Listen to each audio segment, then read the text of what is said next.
Okay, guys, so I'm going to go through a couple synthesis reactions with you, two examples.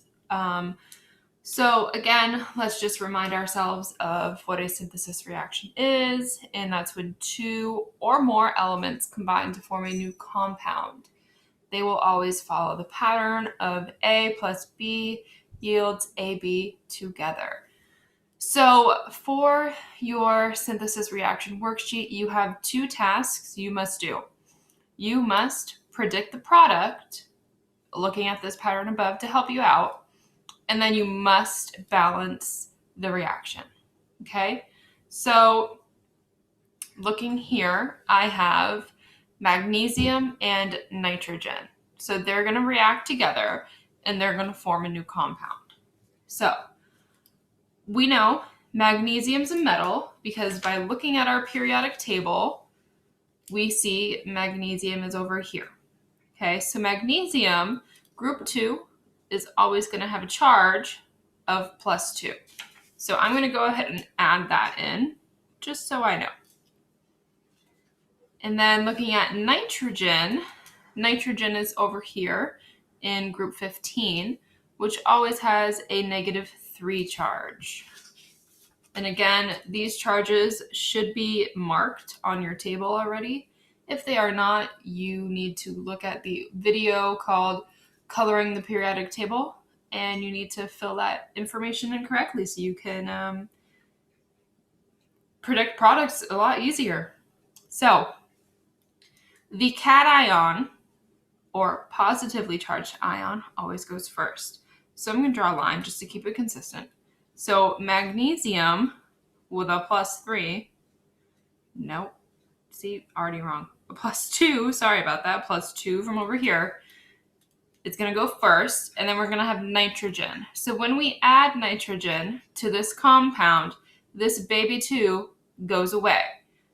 Nitrogen only has this baby 2 when it's by itself because it's one of our diatomic elements. And then nitrogen has a -3 charge, okay? So I'm going to switcheroo my charges, meaning this 3 will become a subscript on magnesium, and this 2 will become a subscript on nitrogen. Not because of this 2 here, but because magnesium has a +2 charge. So I have predicted my product following this pattern. So now I need to balance, okay? So we can go through and do it this way.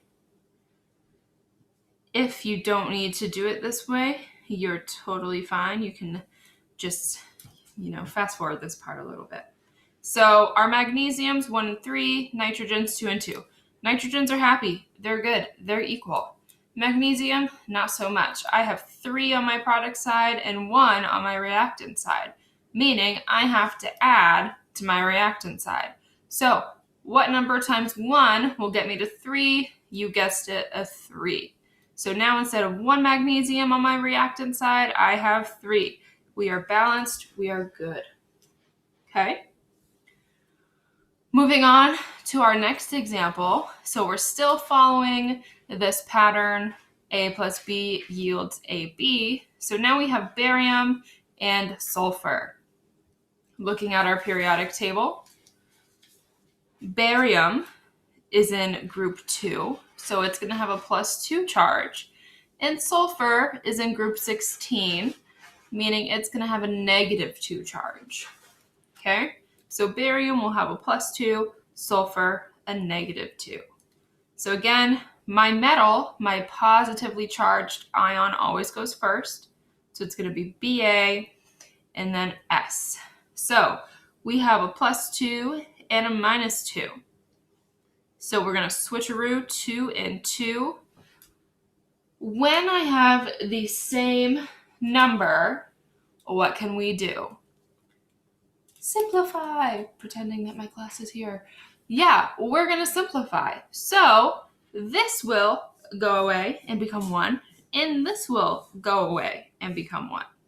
So our final formula for our compound is just going to be BAS.